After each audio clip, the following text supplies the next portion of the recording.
Station, this is Houston. Are you ready for the event? Houston Station, we are ready for the event.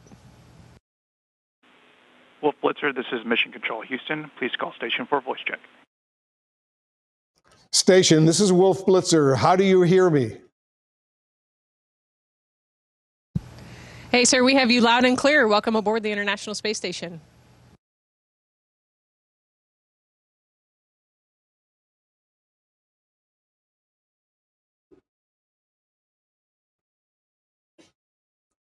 Nicole, can you hear me?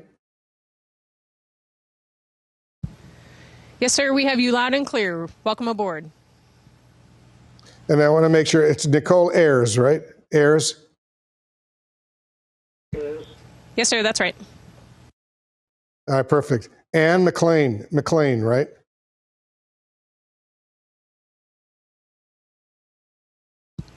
That is correct, Ann McLean. Thank you for asking.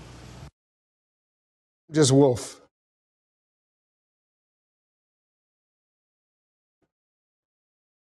All right, we're coming to you in a few seconds. We're just in a commercial break now, and then we'll talk. Thank you.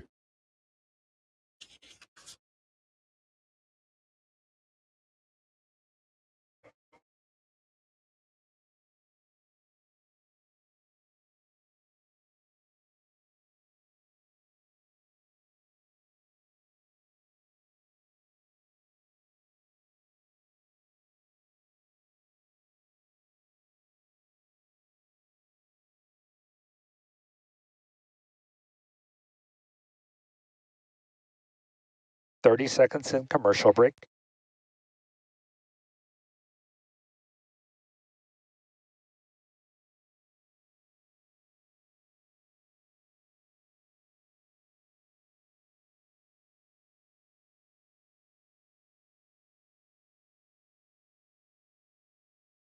And seconds to segment.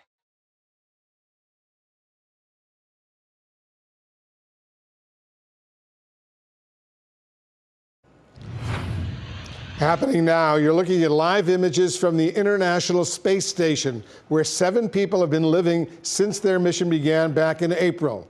The ISS crew includes NASA astronauts Nicole Ayers and Ann McLean, and they're joining me now live, some 250 miles above the Situation Room. Nicole, where are you over Earth right now?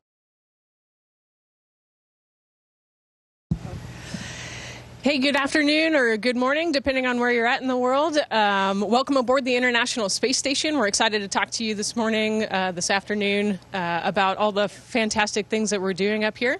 And, you know, it's kind of crazy. We are out over the ocean right now. We generally fly over the ocean for the majority of our time. We're actually out in the Pacific, and we will go over the southern portion of South America today. So we see a lot of the world, but mostly ocean. It's surprising once you get up here, the point of view that we have. We see a lot of ocean, but we do get some amazing land views, and we're going to go right over the Andes here in a few.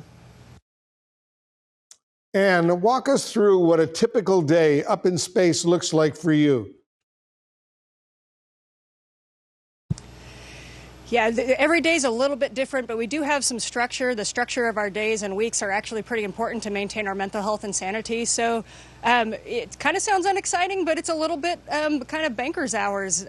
We kind of do our 9 to 5, except for our 9 to 5 is 7:30 to 7:30. So Monday through Friday, we wake up, we have a sync meeting with all our mission control centers around the world. We talk to not only Houston, but Huntsville and Japan and Munich and Moscow.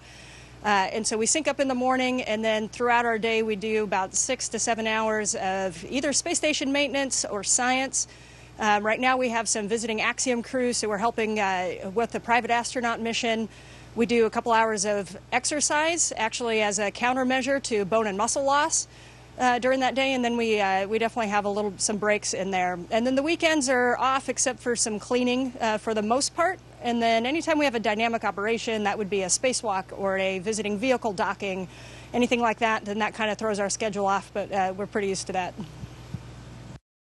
Nicole, what kind of research is being conducted during this mission?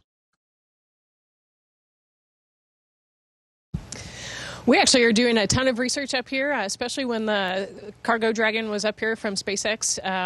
It brings a ton of science up, and then it also takes it back down. So actually, Ann and I worked on some DNA research. Recently, we just concluded a ring shear drop experiment, so looking at protein structures and using computer models to figure out how they shear or break. And that actually will help inform how we build medications that can counter cancer, Parkinson's, and Alzheimer's. So we're doing some really important and neat research that we get to be a part of. It's a privilege to spend just a few minutes each day working on a science experiment that scientists have spent their entire lives building to learn more about the Earth, to learn more about medication, technology, all sorts of things. At any given moment up here on the International Space Station, there are over 200 science experiments going on, both inside.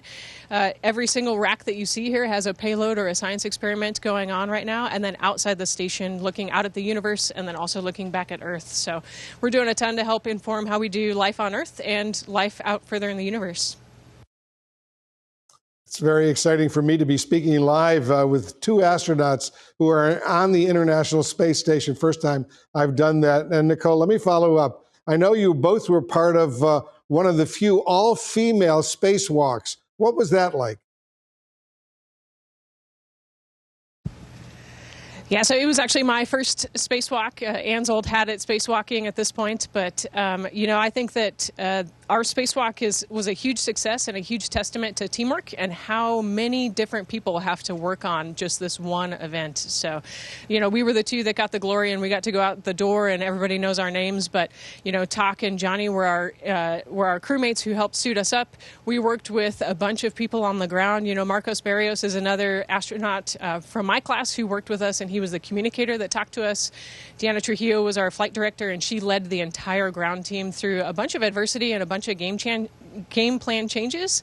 So I think it was a true testament to teamwork, the way that we got out the door, we got all the tasks done that needed to get done, the high priority task with the antenna. We got some game plan changes in the middle of it, and we were able to problem solve and figure out how to leave the station in a better state, and then also do a little bit of maintenance on the station. So, it was pretty fantastic to see the team work together, but, can't beat the view through the visor. When it's just you in a spacesuit and your buddy outside, it's pretty fantastic. It's amazing and fantastic what the work you're doing. We are so proud of both of you and the entire crew. Thanks so much for doing it. And let me follow up with this question. Why is space exploration so important, and what do you think it will look like in 5, 10, 20 years from now? Yeah, I think this is a really exciting time in space exploration, and we're really hitting an exponential growth and expansion. So I think 20 years ago, it would have been easy to project 5 years. I will tell you honestly right now, I don't know what the next 5 years hold. There are so many new companies, new countries, new partnerships, and new programs coming into play that it is an absolutely interesting time in space exploration. And you ask why we explore space, and I honestly think that that's a different answer for each of us. We as a society explore space because as societies we always ask what's next, what's around the next corner. If we go back hundreds of years, thousands of years, people said what's across this land, what's on the other side of this ocean. And then when we kind of filled in, we figured out our Earth a little bit, we said, okay, how do we take to flight? How do we go higher in flight? And the next logical place is what else is out there. And humans have always had that propensity to explore. So maybe why we explore is because you're one of those explorers that deep down in your heart feels a passion and wonders what else is out there.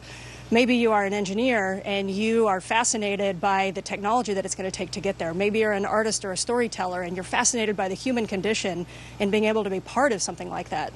And I think for each of us, why we're part of this is different. And I think another important question would be what type of society we would be if we didn't explore. And I don't think that's a society any of us would want to be with, or be in. So yeah, I think over the next 5 years, I'm really thrilled and very lucky to be part of this. And we're thrilled to have both of you there at the International Space Station. And when you're back here on Earth, I hope we get a chance to meet. Thanks to both of you for all that you are doing. Please thank the entire crew as well. And to our viewers, thanks very much for joining us this morning. Inside Politics with Dana Bash starts right now. Station, this is Houston ACR. That concludes the event. Thank you. Thank you to all participants. Station, we're now resuming operational audio communications.